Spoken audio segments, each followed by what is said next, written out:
Hey, Caleb. Obviously, you guys were on the road for a long time through preseason and into the start of the season. So, how valuable has it been for the group to get home these last few days and kind of have your established setup to prepare for this game?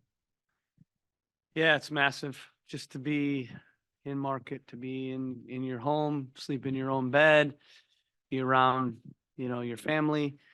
Um, that work-life balance is important. We were on the road for 4.5 weeks straight, and I could see a buzz and an energy with the guys this week, kind of back at home, and just knowing we have home games as well. We want to get off to a good start in all of our home games, starting with this, CONCACAF Champions Cup, and hopefully our ability to advance to the round of 16. It's our first time in front of the supporters, and we want to make a good impression. Thank you. We're gonna pass with the DLT Wake press. We're gonna give you the word to Frank Tolapa.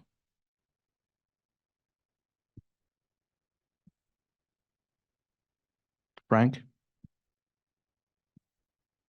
Sorry, I just got unmuted. Caleb, just want to follow up on what Jeff said there a little bit. Talked about being with the team on the road so long, plus 2 road games. What have you learned about this group so far? 1 or 2 things that stand out in your mind? Yeah, they have great character. This is a great group of guys. They don't complain.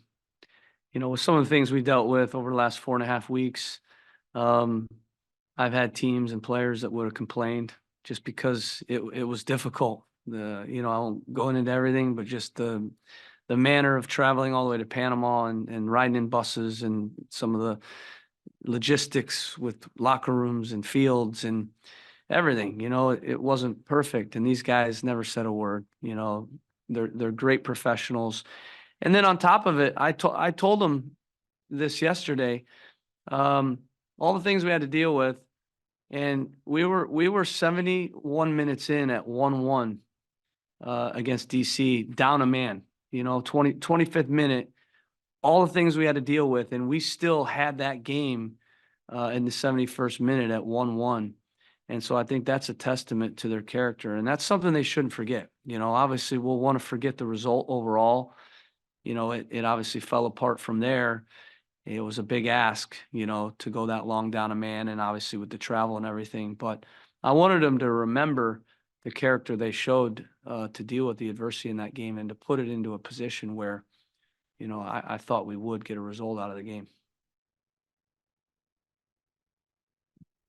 Next question, Seth McComber.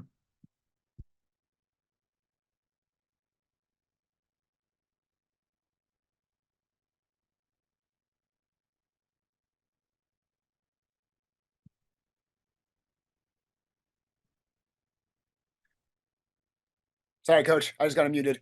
Thank you for taking the time. Can you just talk about what's the conversation been like with Giacomo and Ferroni this week? And can you give us a status on Bobby Wood? How's he looking, and is he feeling good ahead of this week? Yeah, these guys are professionals. They've dealt with adversity, they've dealt with situations, ups and downs, and my conversation with Giacomo was simple. Let's learn from the mistake. He was very apologetic. He was remorseful. He apologized to the team. He apologized to me. He felt bad about it.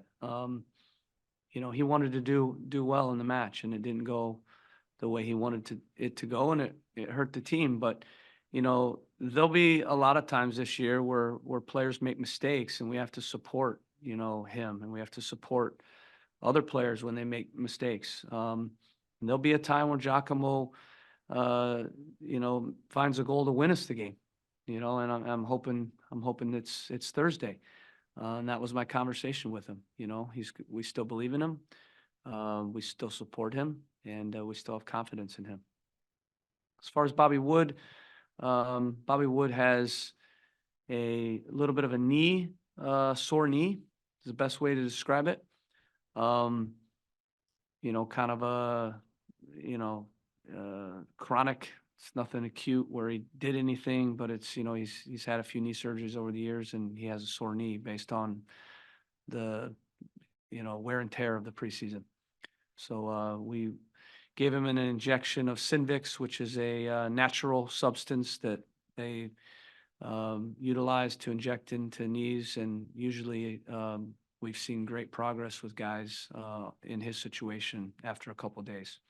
So he probably is not going to be available for this game, but we're hoping for Sunday that he will. Caleb, you do take a 1-0 aggregate advantage into the second leg following the 1-0 win. So how, if at all, does taking a slim advantage into the second leg at home affect how you approach a match? Yeah, well, it's better than to be even or behind, and we're at home, obviously. So, but we can't assume that it's going to be now cruise control to advance. That's the worst mindset that you can have. We know they're going to be aggressive. They're going to come in here, and they're going to go for it. And in some ways, maybe they say there's nothing to lose. Let's go for it, right? And the worst thing we can do is be tentative and try to protect the lead that we have. We need to play to win. That's the key. We understand that any win gets us through. Yes, we know that a draw gets us through as well, but we're not going to take the field with the mindset of drawing this game. We're going to take the field with the mindset of winning this game, and we want to advance in a real positive way, in a proactive way, and we want to, get a win in front of our supporters. Next question, Samuel Minton.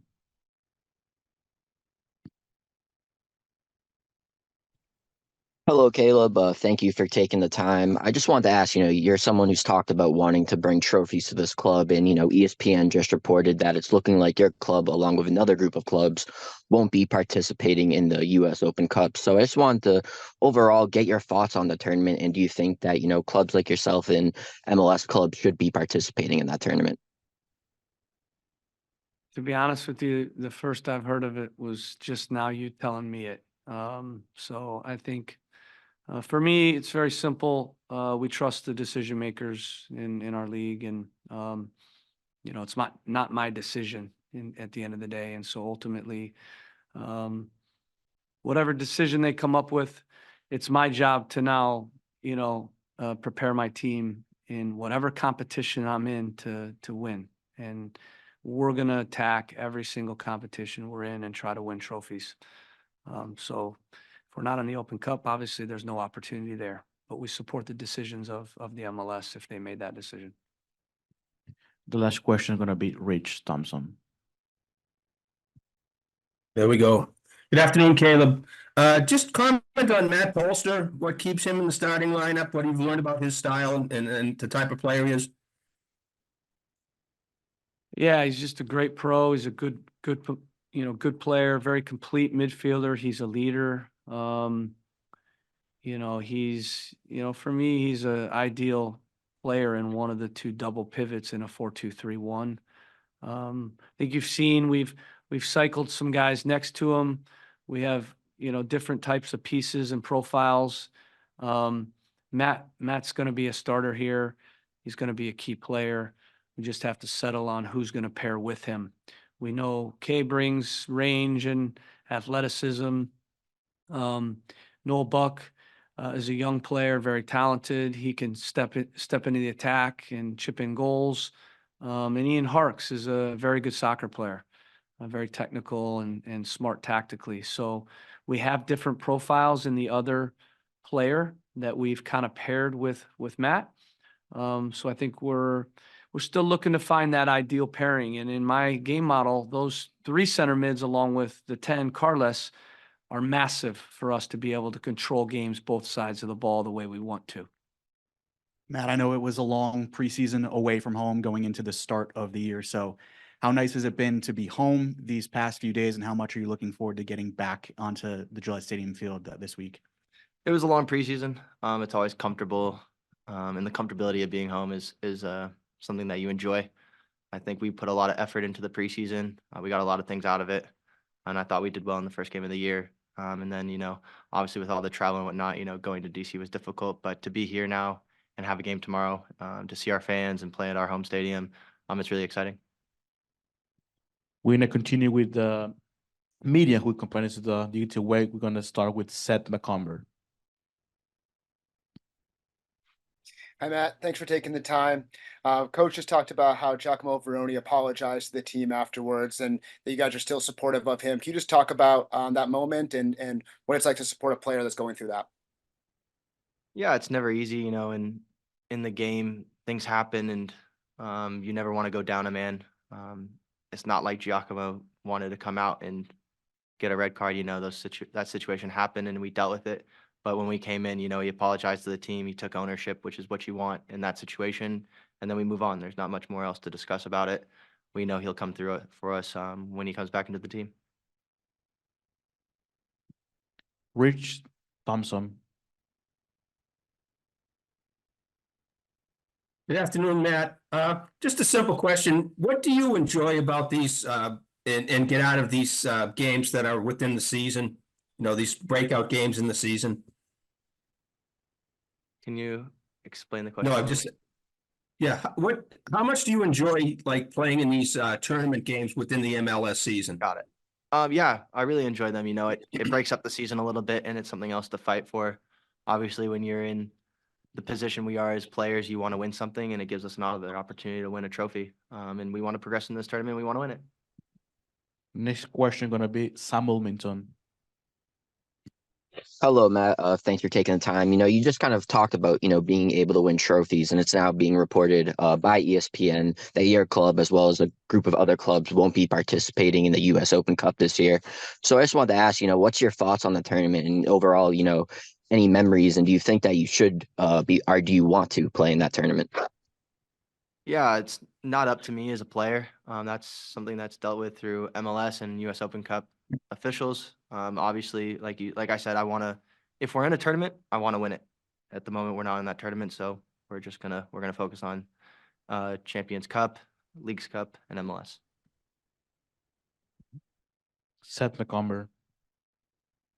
Matt, Coach talked about how you're a starter for this team, but there's a lot of different profiles of players that could play alongside with you. Can you just talk about, Kay, Harks, and Buck, and what those different players bring to the team?